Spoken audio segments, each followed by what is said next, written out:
이제는 혼자 그렇게 악착같이 안 살아도 됩니다. 제가 도와드릴게요. 그 말을 처음 들었을 때만 해도 저는 정말 제 인생에도 늦은 위로가 오는 줄 알았습니다. 오래전 이혼한 뒤 혼자 반찬가게 본점과 매장셋을 버티며 살다 보니 제 손목 통증 하나 챙겨주는 말에도 마음이 흔들렸습니다. 그래서 다정다감한 그 사람과 결국 재혼했습니다. 처음엔 제가 괜한 걱정을 하는 줄 알았습니다. 늦게 다시 맺은 인연이라 제가 먼저 의심하고 싶지 않았으니까요. 그런데 재혼 5개월쯤 지나자 왜 저는 집에서도 가게에서도 말 한마디 꺼내기 전에 먼저 눈치부터 보게 됐을까요? 시작 전 구독과 좋아요로 함께 해주시고 어느 지역에서 듣고 계신지 댓글로 한 번씩만 남겨주세요. 그곳에 행복이 닿길 바라겠습니다. 저는 한미자입니다. 그때 나이로 65이었습니다. 오래전 결혼이 깨진 뒤로 20년 넘게 혼자 살았습니다. 자식들은 자기 살기도 바빴고 기댈 곳도 딱히 없었습니다. 그러니 그냥 일을 했습니다. 처음엔 동네 반찬가게 하나였습니다. 냉장 쇼케이스 하나 놓고 도시락통에 반찬 담아서 파는 시기였죠. 그런데 어쩌다 단골이 생기고 단골 덕에 입소문이 났고 입소문이 나니까 자리가 좁아졌습니다. 본점을 따로 내고 거기에 직영 매장을 2곳 더 붙였습니다. 지역에서는 제법 이름이 알려진 집반찬 브랜드가 됐습니다. 지금 돌아보면 어떻게 그걸 다 해낸 건지 저도 모르겠어요. 발주가 밀리면 밤새워 정리하고 직원 급여 날짜 놓치면 안 된다 싶어서 달력에 동그라미 쳐두고 거래처에서 배달이 늦는다는 연락이 오면 직접 뛰어나갔습니다. 허리가 무거운 날도 손목이 퉁퉁 부은 날도 그냥 앞치마 두르고 주방에 섰습니다. 쉬는 법을 잊어버렸다는 게 더 맞는 말이었습니다. 외로울 틈도 없었습니다. 그러니 외롭다는 생각도 크게 안 했습니다. 아니, 사실은 그 생각이 올라오기 전에 먼저 몸이 지쳐서 쓰러지는 편이었습니다. 박성호라는 사람을 처음 만난 건 아는 지인을 통해서였습니다. 좋은 분 있는데 한번 뵈면 어떻겠냐고 했을 때 저는 바로 고개를 젓지는 않았지만 2번 고민하고 3번 망설인 뒤에야 자리를 잡았습니다. 매장을 끝내고 나오는 저녁 시간 근처 조용한 국밥집에서 처음 마주했습니다. 성우는 조용한 인상이었습니다. 말이 많지 않았고 억지스럽게 웃는 사람도 아니었습니다. 잘 보이려고 꾸며내는 느낌이 없었거든요. 제가 매장 얘기를 꺼냈을 때 과하게 맞장구를 치지도 않았습니다. 그냥 그래서 지금 3곳을 다 직접 챙기시는 건가요? 라고 담담하게 되물었습니다. 그 담담함이 이상하게 자연스러웠습니다. 그 뒤로 몇 번을 더 만났습니다. 자주는 아니었는데 만날 때마다 성우는 작은 것들을 보는 사람이었습니다. 어느 날은 제가 손목 보호대를 하고 있으니까 나중에 약국 들렀다가 파스 한 팩을 사다 줬습니다. 특별한 말 없이 그냥 본점 냉기가 강하면 손목이 금방 굳더라고요라고만 하고요. 저는 그날 집에 와서 그 파스를 내려놓고 한참 쳐다봤습니다. 20년 동안 아무도 제 손목을 먼저 본 사람이 없었거든요. 별것 아닌 파스 한 팩이 이상하게 크게 느껴졌습니다. 이제는 혼자 그렇게 악착같이 안 살아도 됩니다. 그 말을 들었을 때 저는 바로 대꾸를 못했습니다. 눈이 뜨거워졌다가 금방 식었습니다. 울면 안 된다 싶어서 그냥 별 말씀을요라고만 했습니다. 마음에 안 들어서가 아니었습니다. 너무 마음에 들어서였거든요. 그 말이 너무 마음에 들면 위험하다는 걸 몸이 먼저 알고 있었습니다. 그래도 결국은 흔들렸습니다. 성우는 급하게 다가오지 않았습니다. 제가 조금 멀어지면 한 발 물러서 줬고 제가 가게 얘기를 할 때 끼어들려 하지 않았습니다. 제가 혼자 키워온 브랜드라는 걸 알면서도 그걸 가볍게 보거나 여자 혼자 어떻게 이걸 다 했냐는 식으로 신기해하지도 않았습니다. 그냥 있는 그대로 인정해 주는 것 같았습니다. 그 점이 제가 마음을 연 가장 큰 이유였습니다. 몇 달이 지난 뒤 성우가 조심스럽게 물었습니다. 앞으로 같이 살면 어떻겠습니까? 저는 일주일을 혼자 생각했습니다. 이미 한 번 결혼이 깨진 사람이었으니까요. 두 번째 실수는 더 초라해질 것 같아서 두려웠습니다. 그런데 생각하면 할수록 성우가 나쁜 사람이라는 근거를 찾을 수가 없었습니다. 억지로 의심하는 게 오히려 제가 옹졸한 사람이 되는 것 같았거든요. 그래서 결국 수락했습니다. 혼인신고를 하던 날 저는 특별히 설레지도 않았고 특별히 기쁘지도 않았습니다. 그냥 든든하다는 느낌이었습니다. 새벽에 혼자 일어날 때 그 옆에 사람 한 명이 있겠구나 싶은 그 정도였습니다. 큰 기대가 없으면 실망도 없을 거라고 생각했거든요. 그 계산이 틀렸습니다. 기대가 없어도 실망은 왔습니다. 그것도 아주 조용하게, 아주 천천히. 혼인신고를 마치고 한 달, 두 달은 별 탈 없이 지나갔습니다. 성우는 여전히 다정했고 사람들 앞에서 저를 얕잡아 보는 일도 없었습니다. 오히려 지인들한테 우리 집사람이 이 브랜드를 혼자 키웠다고 말하기도 했습니다. 그 말을 들을 때마다 저는 조금 쑥스러워하면서도 기분이 나쁘지는 않았습니다. 그때만 해도 저는 제가 꽤 운이 좋은 사람이라고 생각했습니다. 3달이 지나고 4달이 지나고 5개월쯤 됐을 때였습니다. 저녁 늦게 본점 정산 자료를 정리하고 집에 들어오니 성우가 소파에 앉아 있다가 먼저 말을 꺼냈습니다. 말투는 여전히 부드러웠습니다. 당신 오늘 또 저녁까지 매장에 있었어?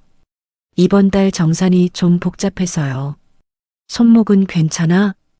그냥저냥요. 거기까지는 평범했습니다. 그런데 성우가 이어서 한 말이 처음으로 조금 이상하게 걸렸습니다. 이제 당신이 본점까지 다 챙기기엔 무리가 있지 않아.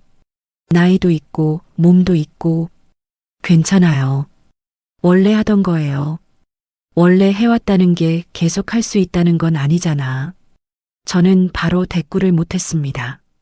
틀린 말이 아니었거든요. 실제로 허리가 무거운 날도 있었고 손목 때문에 파스를 한 달에 몇 팩씩 쓰는 것도 사실이었습니다. 그래서 좀 더 생각해 볼게요라고만 하고 방으로 들어갔습니다. 그날 이후 성우의 말이 조금씩 방향을 바꿨습니다. 제 건강을 걱정하는 말의 형태를 띠고 있었는데 그 끝에는 항상 같은 결론이 있었습니다. 이제 젊은 사람이 운영 쪽을 맡는 게 맞지 않겠어? 처음엔 그 젊은 사람이 누구인지 구체적으로 말하지 않았습니다. 그러다 며칠 뒤 성우가 불쑥 꺼냈습니다. 소라가 요즘 시간이 생겼다고 하더라고.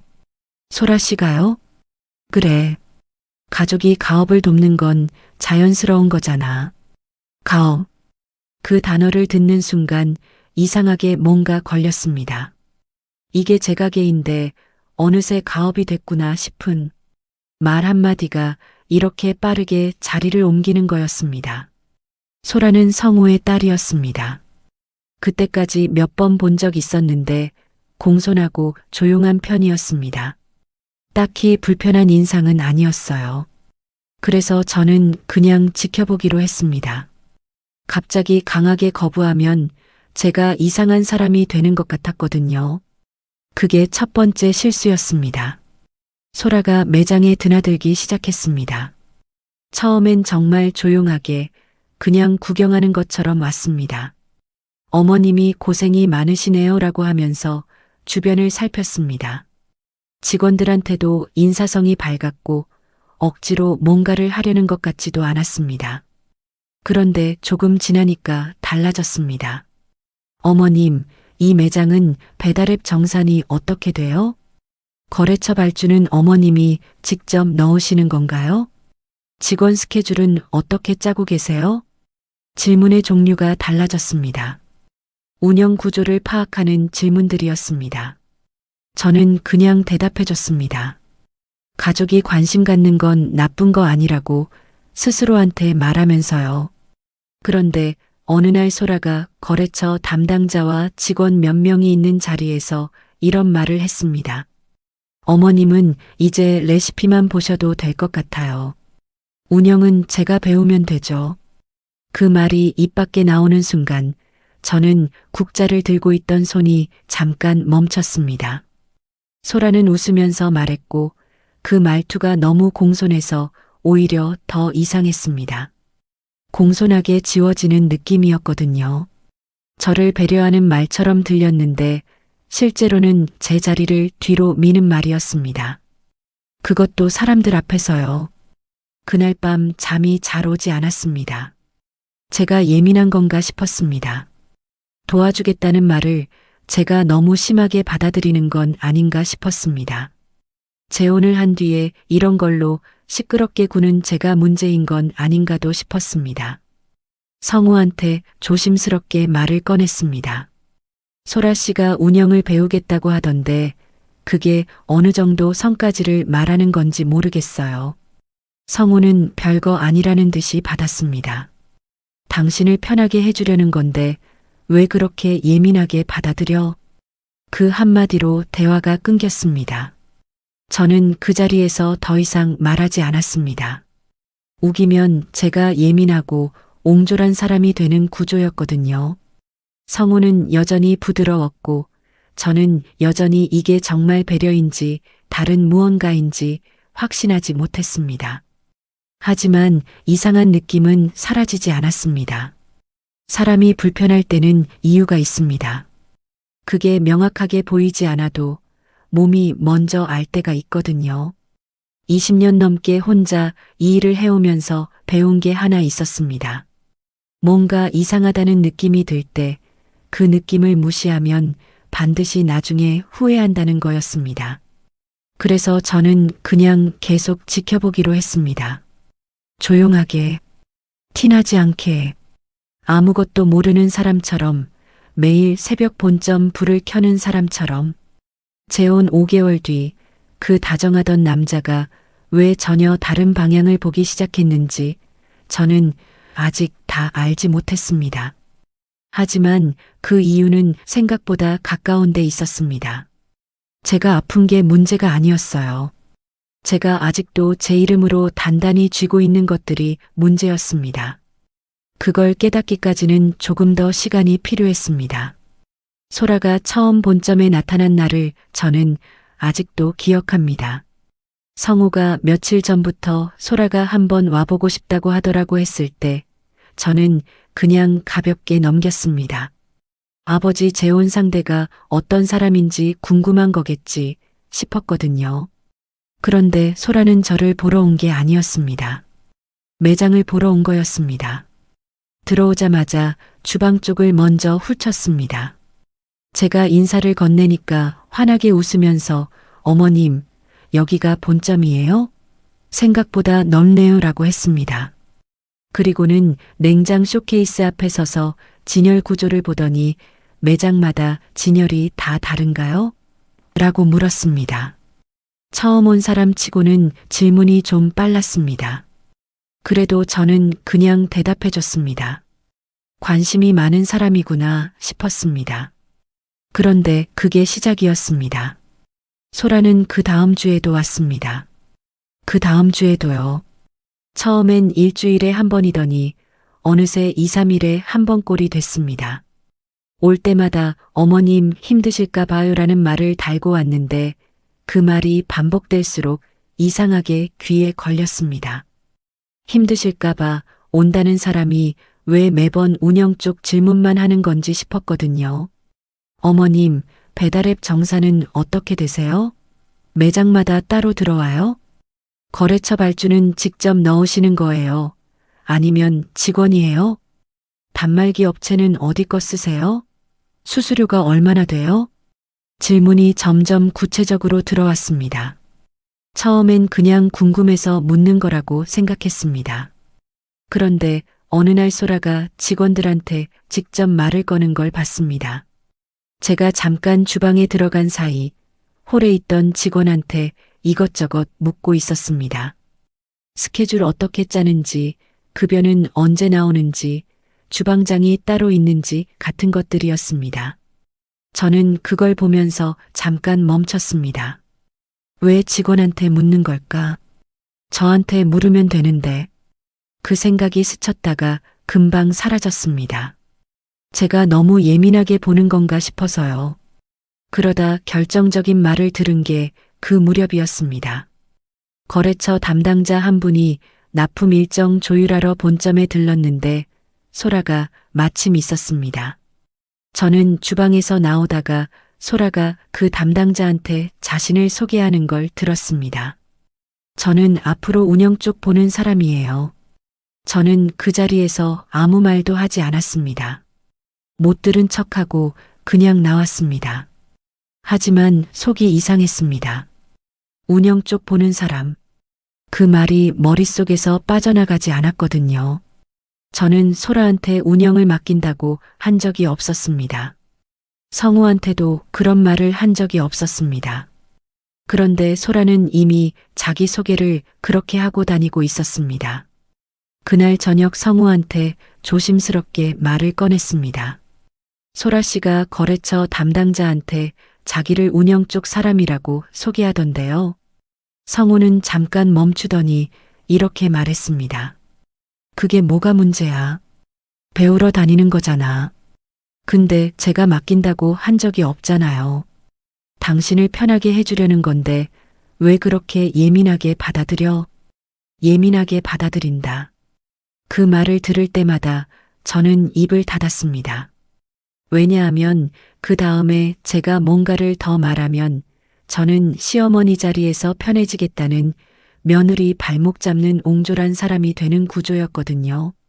성우는 그걸 알고 그 말을 하는 건지 아니면 정말 그렇게 생각하는 건지 그때는 알 수 없었습니다. 그래서 저는 또 넘겼습니다. 그런데 넘길 수 없는 일이 생겼습니다. 직영 매장 중 한 곳에서 일하는 직원이 저한테 조심스럽게 말을 건넨 게 그맘때였습니다. 오래같이 일한 직원이었습니다. 퇴근하려는 저를 붙잡더니 목소리를 낮췄습니다. 사모님, 제가 여쭤봐도 될지 모르겠는데요. 왜요? 무슨 일 있어요? 박소라 씨가 다음 달부터 보고 체계가 바뀐다고 하셔서요. 저희가 앞으로 누구한테 보고 드려야 하는 건지 몰라서요. 저는 그 말을 듣고 잠깐 아무 말도 못했습니다. 보고 체계가 바뀐다. 다음 달부터. 저는 그런 말을 한 적이 없었습니다. 성우한테도 들은 적이 없었습니다. 그런데 소라는 이미 직원들한테 그런 말을 하고 다니고 있었던 겁니다. 저도 모르는 사이에 제 매장 안에서 보고 구조가 바뀐다는 얘기가 돌고 있었던 거였습니다. 저는 그 직원한테 괜찮다고 지금은 달라진 게 없다고 말했습니다.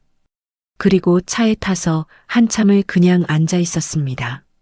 손이 좀 떨렸습니다. 화가 나서가 아니었습니다.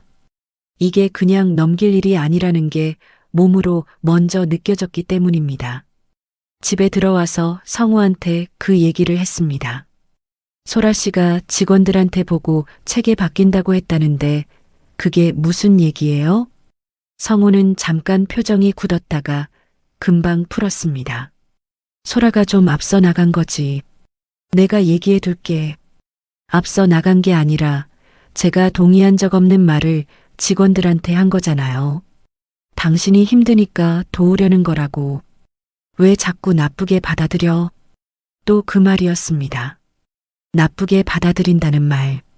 저는 그날도 더 이상 말하지 않았습니다. 말을 해봤자 제가 예민한 사람, 며느리를 싫어하는 사람이 되는 구조가 이미 만들어져 있었거든요.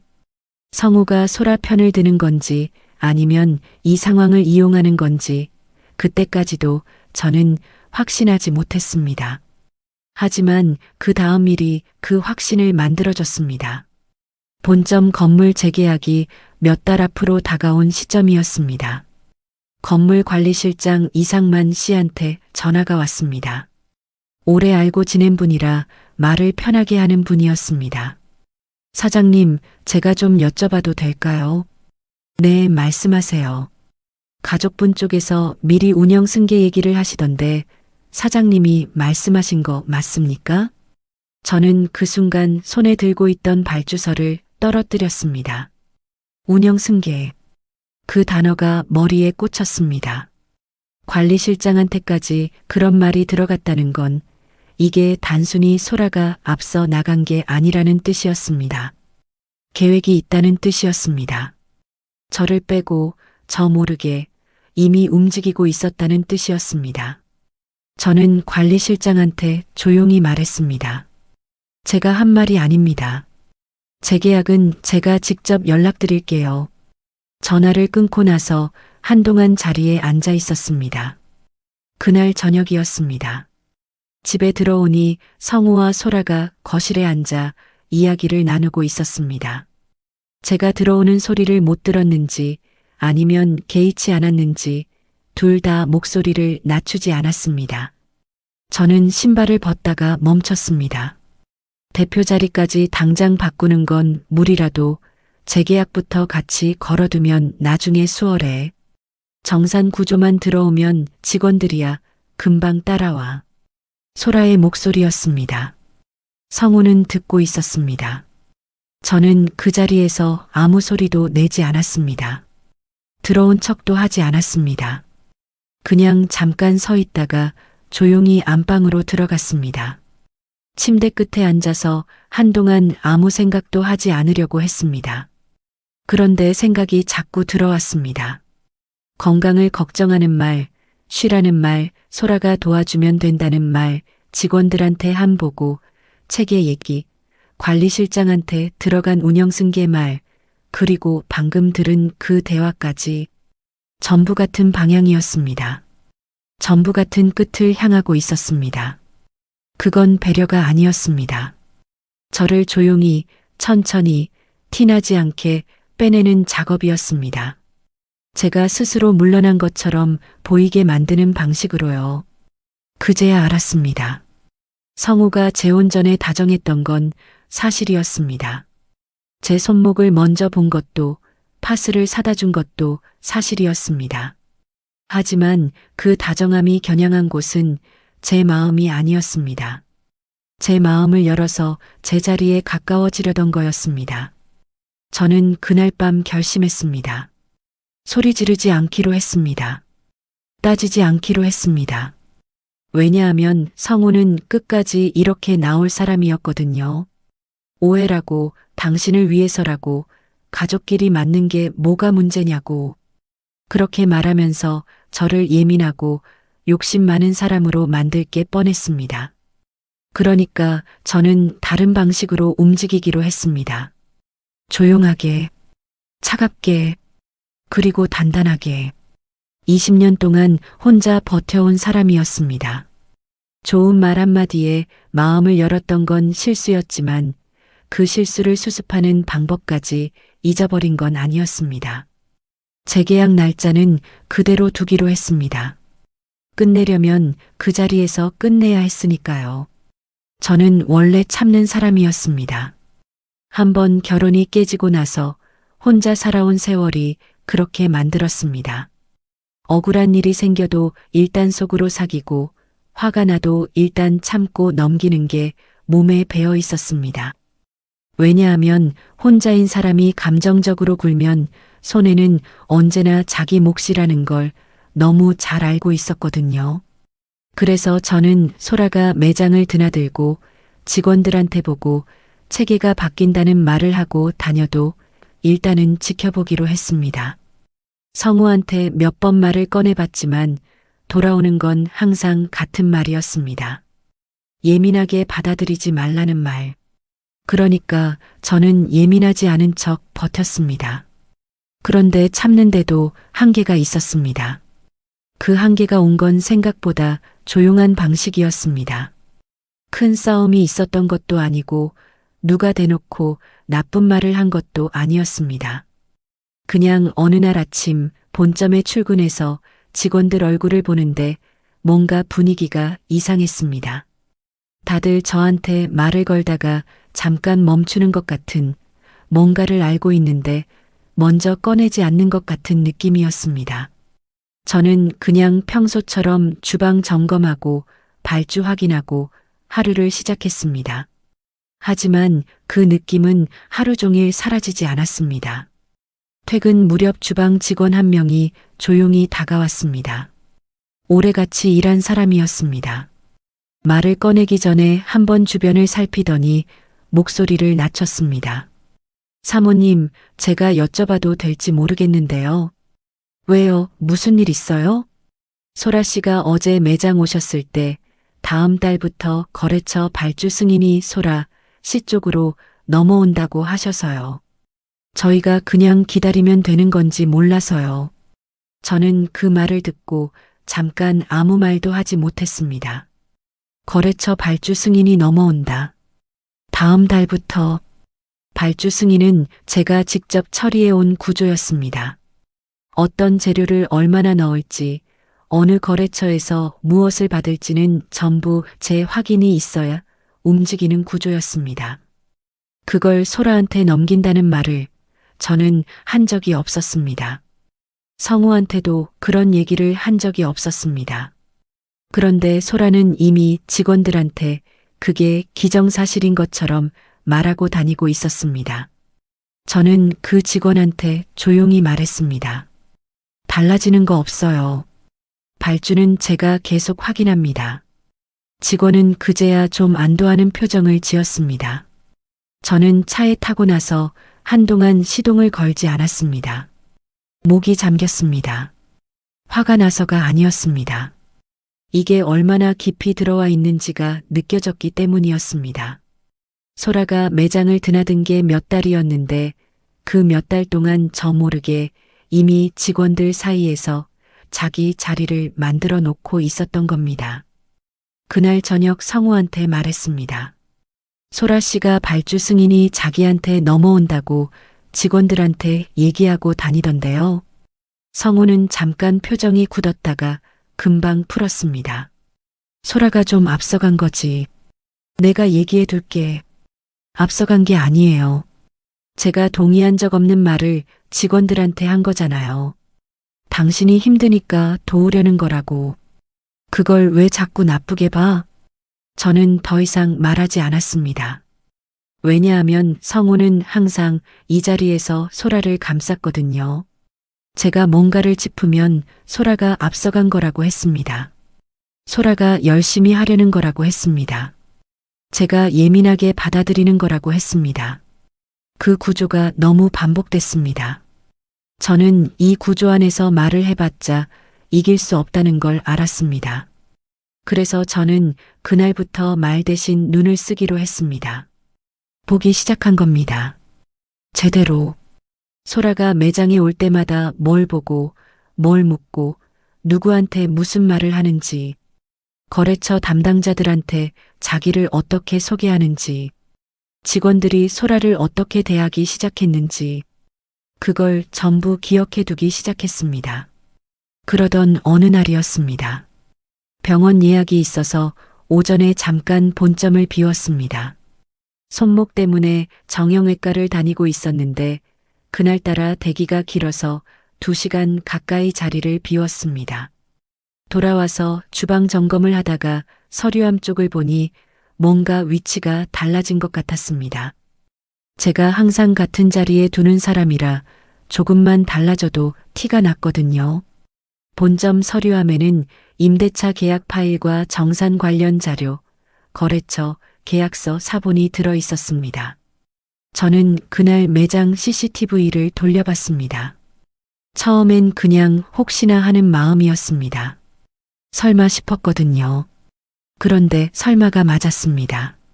제가 병원에 가 있는 동안 소라가 본점에 왔습니다. 직원들한테 인사를 하고 주방 쪽을 잠깐 둘러보더니 제 서류함 앞에 섰습니다.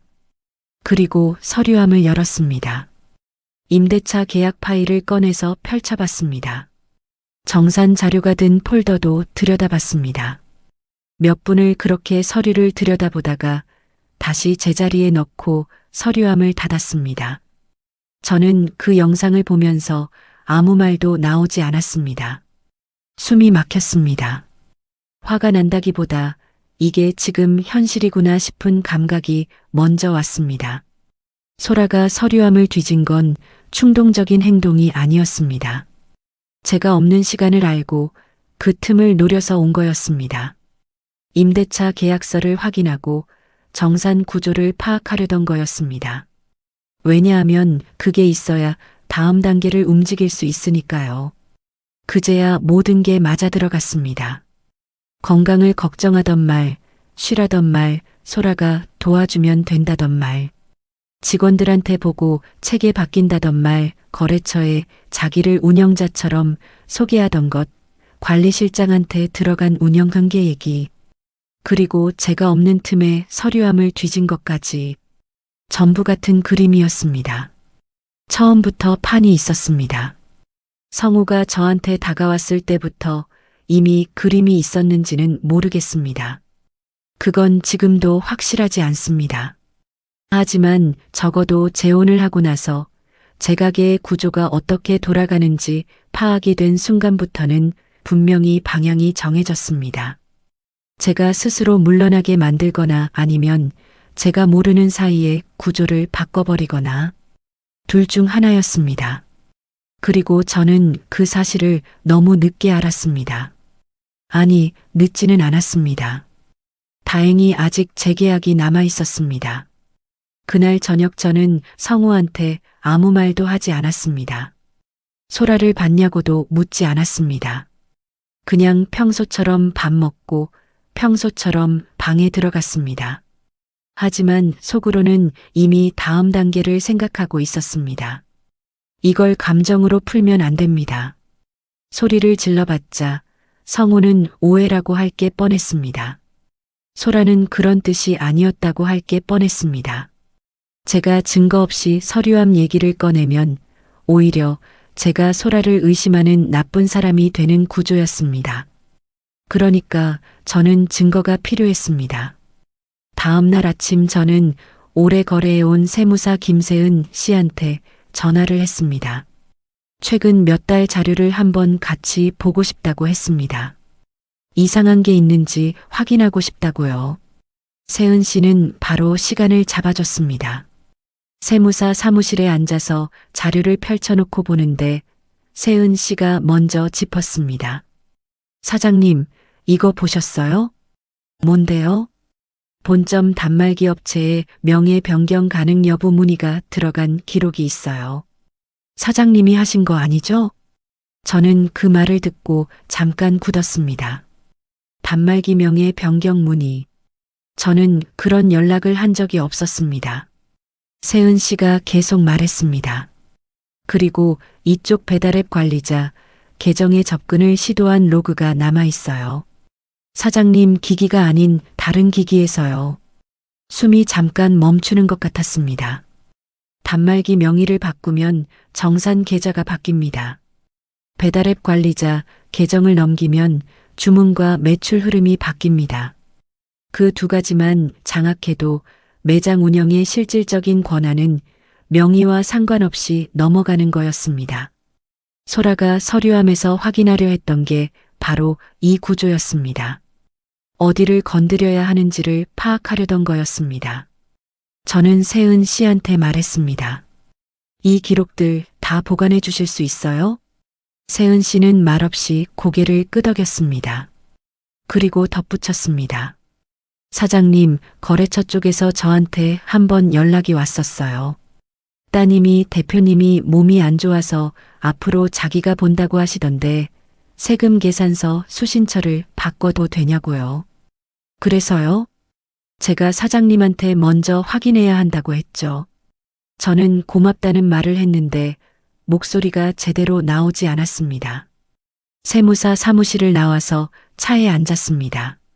창밖을 한동안 봤습니다. 20년 동안 혼자 키운 가게였습니다. 새벽에 일어나서 재료 확인하고 직원 급여 날짜 챙기고 거래처 관계 하나하나 쌓아온 가게였습니다. 그게 제 손목이 망가지는 동안 만들어진 거였습니다. 그걸 누가 제 동의도 없이 제가 모르는 사이에 조용히 가져가려고 했습니다. 그 사실이 실감 나는 순간 저는 더 이상 흔들리지 않았습니다. 오히려 단단해졌습니다. 사람이 진짜 화가 나면 울거나 소리를 지르는 게 아니라 이렇게 차갑게 가라앉는다는 걸 그날 알았습니다. 저는 조용히 마음을 정리했습니다. 이건 가족 갈등이 아니었습니다. 제 인생을 지키는 문제였습니다. 그리고 재계약 날짜를 달력에서 다시 확인했습니다. 그 자리에서 끝내기로 했습니다. 감정이 아니라 서류로, 말이 아니라 명의로, 제 이름으로 쌓아온 것들로, 저를 조용히 비워내려던 사람들 앞에 저는 그 자리에 그대로 앉아 있을 준비를 시작했습니다. 세무사 사무실을 다녀온 뒤로 저는 달라졌습니다. 겉으로는 달라진 게 없었습니다.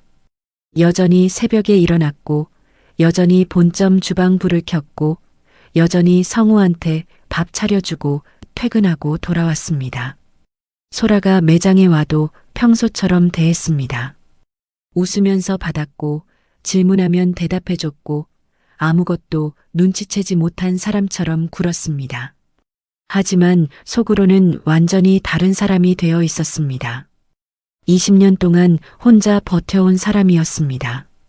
억울한 일이 있어도 감정부터 내세우지 않는 법을 오래전에 배운 사람이었습니다. 그 습관이 이 상황에서는 오히려 무기가 됐습니다. 저는 조용히 티나지 않게 하나씩 움직이기 시작했습니다. 가장 먼저 한 건 기록을 모으는 일이었습니다.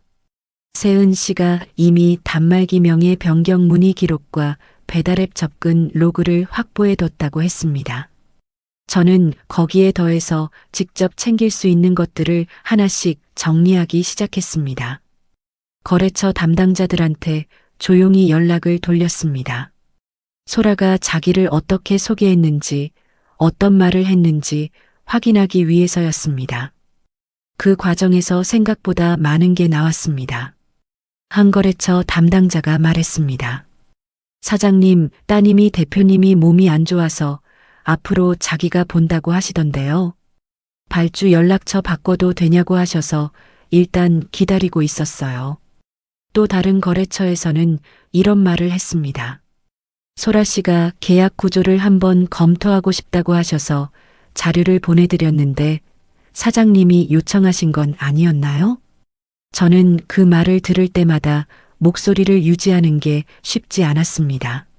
하지만 감정을 드러내지 않았습니다. 그냥 확인해 보겠습니다라고만 하고 끊었습니다. 그리고 그 내용을 전부 메모해 뒀습니다. 날짜와 누가 어떤 말을 했는지, 어떤 경로로 접촉이 있었는지까지요. 발주 연락처를 바꿔도 되냐는 말, 계약 자료를 보내줬다는 말. 이건 단순히 소라가 설쳐댄 게 아니었습니다. 소라가 이미 거래처 관계까지 건드리려 했다는 뜻이었습니다. 거래처 연락처가 바뀌고 발주 승인이 넘어가고 단말기 정산 계좌가 바뀌면 명의는 제 이름이어도 실질적인 운영은 소라 쪽으로 넘어가는 구조가 되는 겁니다. 그 구조를 완성하려면 마지막으로 필요한 게 임대차 계약이었습니다. 그래서 소라가 서류함을 뒤진 거였습니다. 그 그림이 전부 보였습니다. 저는 그 다음에 매장 CCTV 영상을 다시 확인했습니다. 소라가 서류함을 열고 임대차 계약 파일을 꺼내 들여다보던 장면, 정산 자료 폴더를 확인하던 장면을 캡처해 뒀습니다. 영상이 덮어 씌워지기 전에 따로 저장해 둔 겁니다. 나중에 필요할 것 같았거든요. 그리고 관리실장 이상만 씨한테 직접 찾아갔습니다. 이상만 씨는 오래 아는 분이었습니다. 제가 본점 건물에 들어온 날부터 실무를 맡아온 분이라 서로 말이 편한 편이었습니다. 제가 찾아가자 이상만 씨가 먼저 말을 꺼냈습니다. 사장님, 사실 저도 좀 이상하다 싶었어요. 어떤 부분이요? 성호 씨가 재계약 전에 한번 들르셨는데 앞으로 운영을 가족이 맡게 될 것 같다고 하시더라고요. 그러면서 재계약 서류에 소라 씨 이름도 같이 들어가는 게 가능한지 물어보셨어요. 제가 그렇게 하라고 한 적 없는데요. 그래서 제가 임차인 변경은 기존 계약자 동의가 있어야 한다고 했죠. 그랬더니 그냥 가셨어요. 저는 그 말을 들으면서 손이 잠깐 떨렸습니다. 화가 나서가 아니었습니다. 이게 얼마나 구체적으로 진행되고 있었는지가 느껴졌기 때문입니다. 성우는 직접 관리실장을 찾아가서 재계약 서류에 소라 이름을 올리는 게 가능한지까지 알아보고 있었습니다. 저 모르게요. 저를 쉬게 하겠다던 사람이 한 짓이었습니다. 이상만 씨가 덧붙였습니다. 사장님, 재계약 날짜 그대로 유지하시는 거 맞죠? 네. 제가 직접 나갑니다. 그럼 제가 양측 다 그날 자리 잡을게요. 저는 고맙다고 하고 나왔습니다. 그날 저녁 집에 들어오니 성우가 소파에 앉아서 TV를 보고 있었습니다. 저는 아무 말도 하지 않고 부엌에 가서 물을 한 잔 마셨습니다. 성우가 뒤에서 말했습니다. 오늘 어디 갔다 왔어? 늦었네. 좀 볼 일 있었어요. 몸은 괜찮아? 네. 그게 전부였습니다. 저는 그날 밤 성우 얼굴을 똑바로 보지 않았습니다. 보면 감정이 올라올 것 같았거든요. 아직은 때가 아니었습니다. 방에 들어와서 문을 닫고 앉았습니다. 지금까지 모은 것들을 머릿속으로 정리했습니다. 단말기 업체명의 변경 문의 기록, 배달앱 접근 로그, 거래처 담당자들 확인 내용, CCTV 영상, 관리실장 진술, 세무사가 정리한 접촉 흔적들, 그리고 직원들한테 보고 체계 바뀐다고 한 것, 발주 승인 넘어온다고 한 것까지. 이 정도면 충분했습니다. 재계약 자리는 일주일도 채 남지 않았습니다. 저는 그 자리에서 한꺼번에 펼쳐놓기로 했습니다. 감정적으로 따지는 게 아니라 서류로 말하기로 했습니다. 왜냐하면 서류 앞에서는 오해라는 말이 통하지 않으니까요. 그런데 그 일주일 사이에 한 가지가 더 있었습니다. 소라가 본점에 왔습니다. 저도 있었습니다. 소라는 평소처럼 웃으면서 들어왔고 주방 직원들한테 인사를 하더니 저한테 왔습니다. 어머님, 재계약이 이번 주죠? 네. 아버지가 같이 가시겠대요. 저도 같이 가도 될까요? 왜요? 어머님 혼자 챙기시기 번거로우실 것 같아서요. 계약서 같은 거 챙겨드릴 수도 있고요. 저는 소라 얼굴을 잠깐 봤습니다. 웃고 있었습니다. 공손했습니다. 어머님을 걱정하는 표정이었습니다. 저는 그냥 말했습니다.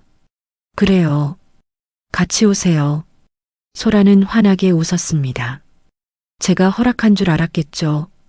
하지만 저는 다른 생각을 하고 있었습니다. 오히려 잘 됐다 싶었습니다. 그 자리에 다 같이 있어야 한꺼번에 끝낼 수 있으니까요. 소라가 돌아가고 나서 저는 세은 씨한테 전화를 했습니다. 재계약 날 같이 자리 잡아주실 수 있어요? 물론이죠, 사장님. 자료 다 정리해서 갈게요. 그 다음엔 이상만 씨한테 연락했습니다. 재계약 자리에 혹시 그동안 있었던 얘기들 직접 말씀해 주실 수 있어요? 당연하죠. 제가 들은 것만 얘기하면 되는 거죠? 네, 그것만으로 충분합니다. 준비가 됐습니다. 저는 그날 밤 오래 앉아 있었습니다. 잠이 오지 않아서가 아니었습니다. 그냥 이 감각을 오래 기억해 두고 싶었습니다. 억울함도 아니고 분노도 아니었습니다. 차갑고 단단한 감각이었습니다. 20년 동안 혼자 버텨오면서 몸에 밴 그 감각이요. 재혼을 결심했을 때 저는 이제 좀 쉬어도 되겠다고 생각했습니다. 옆에 사람이 생겼으니까요. 그런데 그게 착각이었습니다.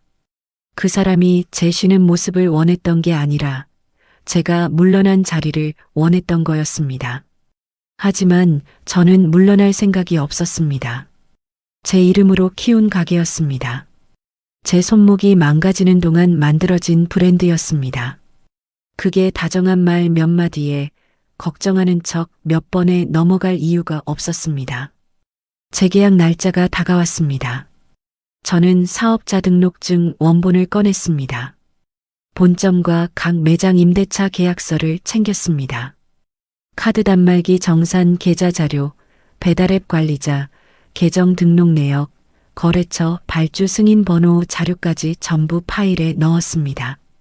그리고 세은 씨가 정리해준 접촉 기록과 접근 로그 자료도 함께 챙겼습니다. 서류 파일을 가방에 넣고 지퍼를 닫으면서 저는 잠깐 손을 멈췄습니다. 이 안에 든 것들이 전부 제 이름으로 된 것들이었습니다. 20년 동안 제가 만들어 온 것들이었습니다. 아무도 함부로 건드릴 수 없는 것들이었습니다. 그걸 확인하는 것만으로도 마음이 조금 단단해졌습니다. 내일 그 자리에서 저를 비우려던 사람들 앞에 저는 그냥 앉아 있을 생각이었습니다. 조용하게, 침착하게, 그리고 준비된 사람으로. 재계약 당일 아침은 이상하게 조용했습니다. 성우는 평소보다 일찍 일어나서 옷을 차려입었습니다.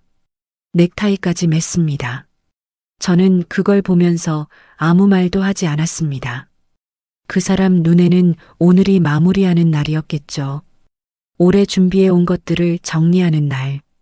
그렇게 생각하고 있었을 겁니다. 저는 그냥 밥을 먹고 가방을 챙겼습니다. 소라는 본점 앞에서 기다리고 있었습니다. 저보다 먼저 나와 있었습니다. 단정하게 차려입은 모습이었습니다. 저를 보자 환하게 웃으면서 말했습니다. 어머님, 일찍 나오셨네요. 그래요. 저는 짧게 받고 먼저 건물 안으로 들어갔습니다. 관리실 회의실은 작은 공간이었습니다. 테이블 하나에 의자 몇 개가 전부였습니다.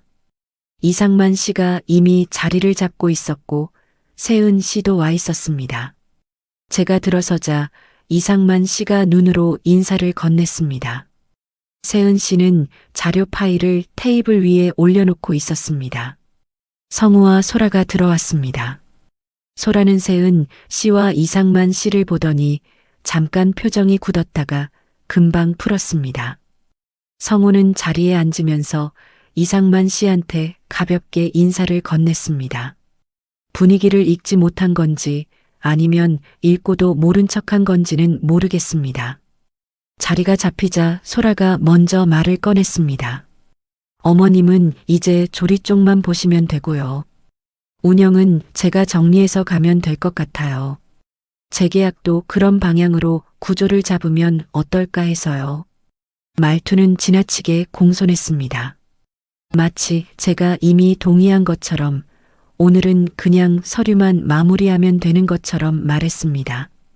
그 자연스러움이 오히려 더 섬뜩했습니다. 성우도 옆에서 받쳐줬습니다. 사람이 나이 들면 할 일과 놓을 일을 구분해야지. 내가 집사람 몸 생각해서 그러는 겁니다. 저는 그 말을 들으면서 가방에서 파일을 꺼내기 시작했습니다. 아무 말도 하지 않고 천천히 하나씩 꺼냈습니다. 사업자 등록증 원본을 테이블 위에 놓았습니다.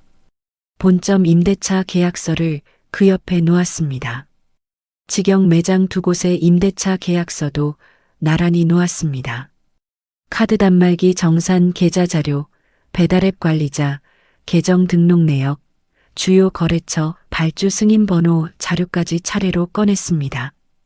그리고 마지막으로 세은 씨가 정리해준 접촉 기록과 접근 로그 자료를 올려놓았습니다. 테이블 위가 서류로 채워지는 동안 회의실 안이 조용해졌습니다. 소라는 서류들을 보면서 눈빛이 흔들렸습니다. 성우는 표정을 유지하려고 했지만 입이 조금 굳어 있었습니다. 저는 그제야 입을 열었습니다. 대표 명의는 저입니다. 목소리가 떨리지 않았습니다. 생각보다 차분하게 나왔습니다.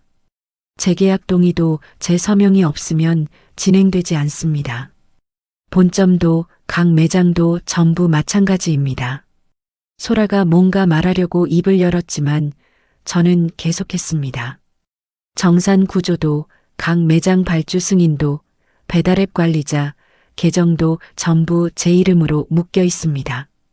그리고 제 동의 없이 이 구조를 건드리려 한 기록이 이미 여기 있습니다. 세은 씨가 접촉 기록 자료를 짚으면서 말했습니다. 본점 단말기 업체의 명예 변경 가능 여부를 문의한 기록입니다. 사장님이 하신 게 아닙니다. 배달앱 관리자, 계정의 외부 기기에서 접근을 시도한 로그도 있습니다. 이상만 씨가 이어서 말했습니다. 성호 씨가 재계약 전에 저한테 직접 오셔서 소라 씨 이름을 계약서에 같이 올릴 수 있는지 물어보셨습니다. 한미자 사장님 동의 없이요. 그래서 제가 임차인 변경은 기존 계약자 동의가 있어야 한다고 말씀드렸습니다. 회의실이 완전히 조용해졌습니다. 소라가 먼저 말했습니다. 그런 뜻이 아니었어요. 어머님을 도와드리려던 거지 몰래 뭔가를 하려던 게 아니에요. 도와드리려던 거면 제 동의를 먼저 구했어야죠. 저는 짧게 받았습니다. 감정 없이요. 거래처 담당자한테 대표님이 몸이 안 좋아서 앞으로 자기가 본다고 소개하고 다닌 것도, 발주 연락처 바꿔도 되냐고 물어본 것도, 직원들한테 보고 체계 바뀐다고 말하고 다닌 것도, 제 서류함을 열고 임대차 계약서를 들여다본 것도 전부 제 동의 없이 하신 겁니다. 소라 얼굴이 붉어졌습니다. 뭔가 말하려다가 멈췄습니다. 성우가 그때 끼어들었습니다. 가족끼리 도우려던 건데 이렇게 서류까지 들이미는 게 맞아? 부부끼리 이러는 거야? 저는 지금 부부 얘기를 하는 게 아닙니다. 제 사업 얘기를 하는 겁니다. 성우가 굳었습니다. 저는 계속했습니다. 재계약은 오늘 제 이름으로 기존 조건 그대로 진행합니다. 소라 씨 이름은 들어가지 않습니다. 정산 구조도 발주 승인 구조도 바뀌지 않습니다. 이 자리에서 확인해 두고 싶었습니다. 이상만 씨가 계약서를 꺼냈습니다. 저는 서명란에 제 이름을 썼습니다. 천천히 또렷하게요.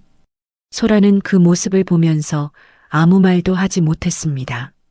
성우는 시선을 테이블 쪽으로 내리고 있었습니다. 서명을 마치고 저는 자리에서 일어나지 않고 잠깐 더 앉아 있었습니다. 서두를 이유가 없었습니다.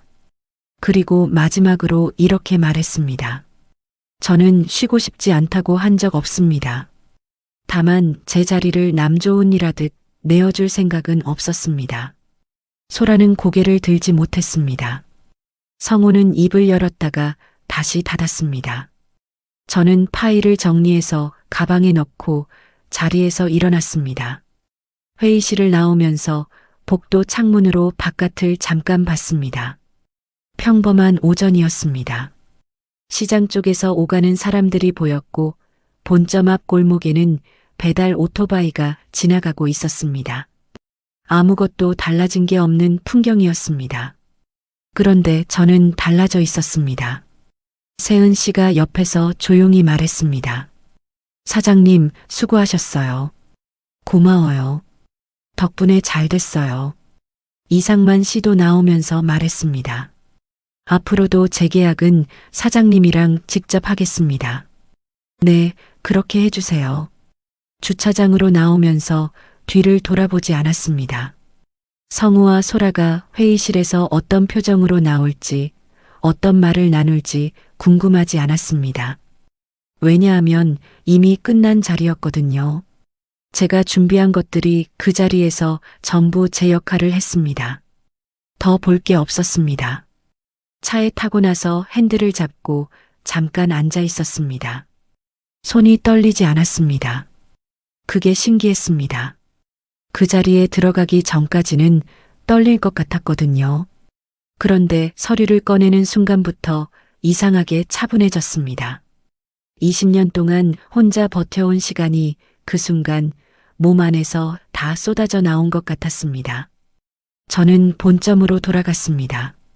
주방 불을 확인하고 오전 발주 들어온 것 점검하고 직원들 얼굴 한 번씩 봤습니다. 아무 일도 없었던 것처럼요. 실제로 이 공간 안에서는 아무 일도 없었습니다. 재료는 제자리에 있었고 단말기는 제 계좌로 정산되고 있었고 거래처 발주 승인은 제 이름으로 들어오고 있었습니다. 달라진 건 하나였습니다. 이제 아무도 이걸 건드리려 하지 못할 거라는 걸 저도 알고 그쪽도 알게 됐다는 것이었습니다. 그날 오후 늦게 성우한테서 문자가 왔습니다. 집에 언제 와? 저는 한동안 그 문자를 봤습니다. 짧은 문자였는데 그 안에 뭔가 복잡한 게 섞여 있는 것 같았습니다. 화가 난 건지, 당황한 건지, 아니면 다음 수를 생각하고 있는 건지. 저는 그냥 답장했습니다. 좀 이따 갈게요. 그게 전부였습니다. 본점 마감을 직접 챙겼습니다. 직원들 퇴근시키고 주방 정리 확인하고 불 끄고 문 잠갔습니다. 평소처럼요. 그런데 그날따라 문을 잠그는 손이 조금 달랐습니다. 이 문이 제 문이라는 게, 이 공간이 제 공간이라는 게 다시 한번 실감 났습니다. 집으로 돌아가는 길에 저는 생각했습니다. 오늘 재계약 자리에서 끝난 건 계약이 아니었습니다. 제가 이 사람들한테 가지고 있던 마지막 기대가 끝난 거였습니다. 성우가 정말 제 편이길 바랐던 마음, 소라가 정말 도우려는 마음이길 바랐던 마음이요. 그게 오늘 그 자리에서 완전히 정리됐습니다. 섭섭하냐고 물으신다면 섭섭하다는 게 어떤 감각인지 그날은 잘 몰랐습니다. 그냥 비어 있는 것 같았습니다. 텅 빈 게 슬픈 건지 홀가분한 건지도 구분이 안 됐습니다.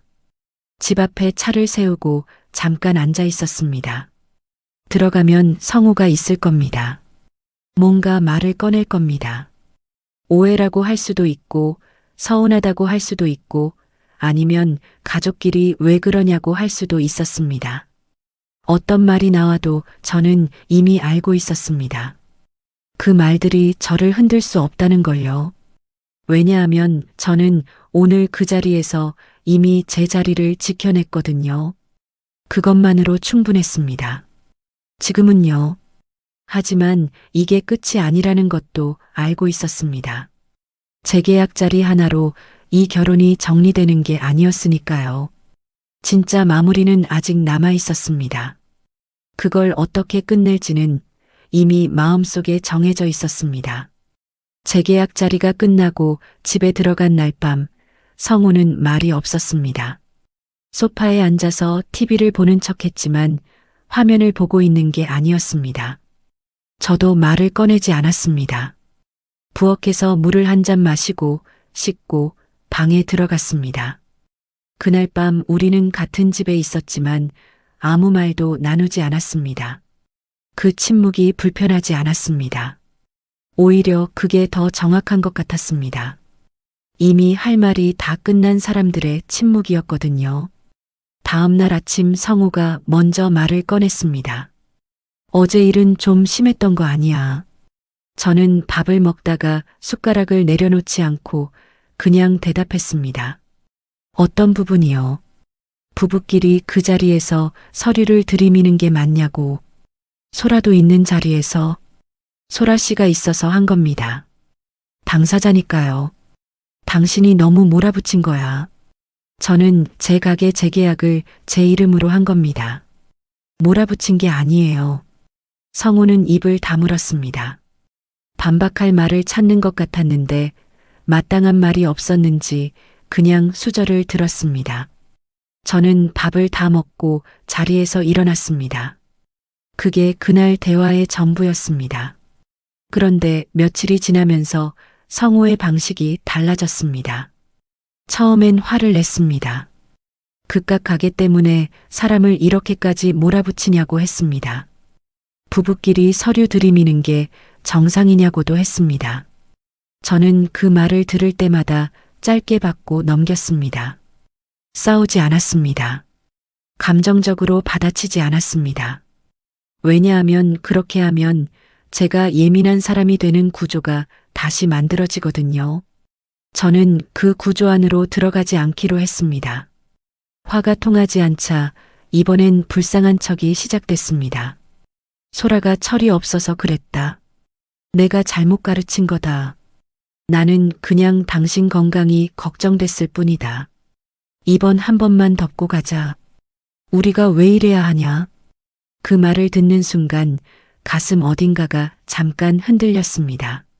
사람이 불쌍한 척을 하면 이상하게 마음이 움직이거든요. 그게 인지상정이니까요. 저도 사람이었습니다. 그 말이 전혀 안 닿았다고 하면 거짓말이 됩니다. 하지만 저는 그 흔들림을 오래 두지 않았습니다. 왜냐하면 생각해보니 알 것 같았거든요. 성우가 재혼 후에 달라진 게 아니었습니다. 원래 그런 사람이었는데 혼인신고가 끝난 뒤 더 숨기지 않게 된 거였습니다. 재혼 전에 그렇게 다정했던 것도, 파스를 사다 주고 손목을 챙겨줬던 것도 전부 그 방향을 향한 과정이었습니다.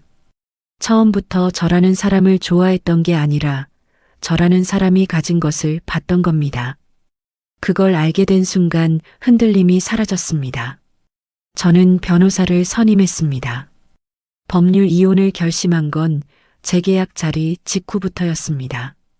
그 자리에서 모든 게 확인됐거든요.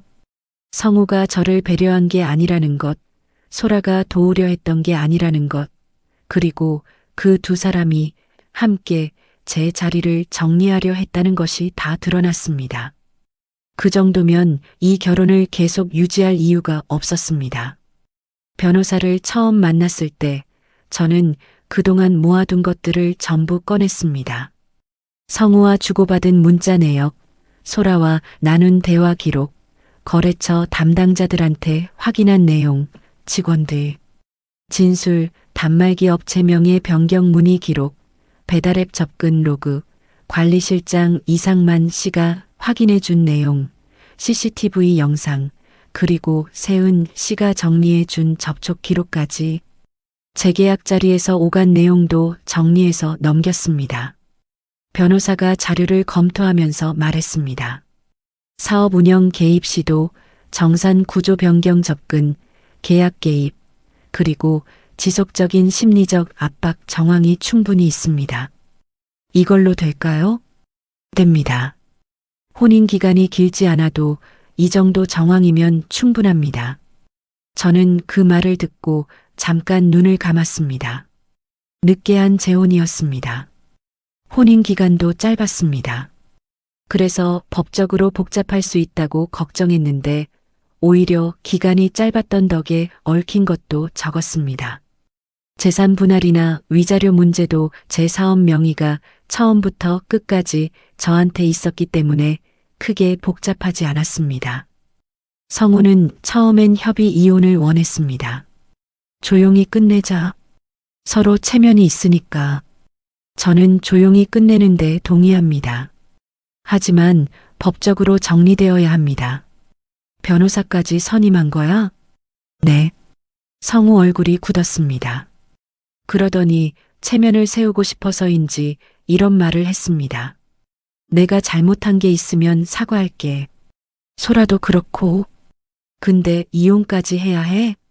지금 사과를 받으러 이러는 게 아닙니다. 저는 더 이상 그 대화를 길게 끌지 않았습니다. 성우는 끝까지 체면을 세우고 싶어 했지만 이미 증거가 너무 많았습니다. 협의로 얼버무려질 수 있는 상황이 아니었습니다. 변호사를 통해 자료가 전달되자 성우 쪽에서도 더 이상 버티지 않았습니다. 결국 이 결혼은 법률 이혼으로 정리됐습니다. 이혼 서류에 도장을 찍던 날을 저는 오래 기억할 것 같습니다.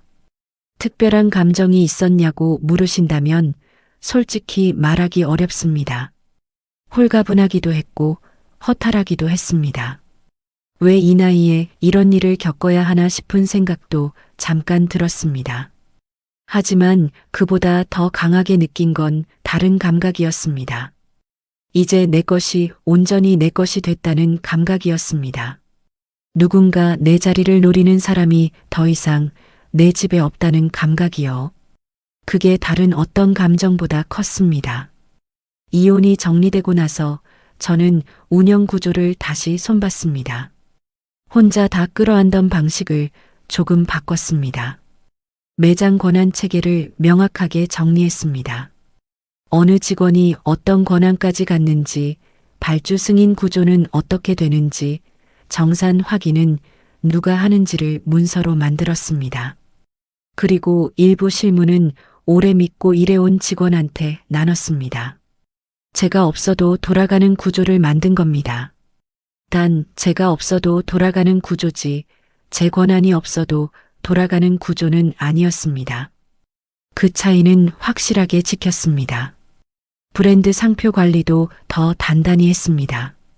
세은 씨와 함께 계약 구조를 다시 점검했고 거래처 연락처도 전부 제 직접 연락처로 다시 정리했습니다.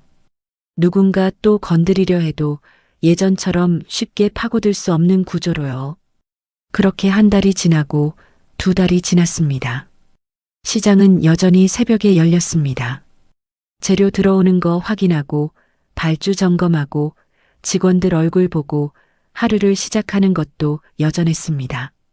손목은 여전히 시큰했고 허리는 오래 서 있으면 뻐근했습니다. 그것도 달라지지 않았습니다.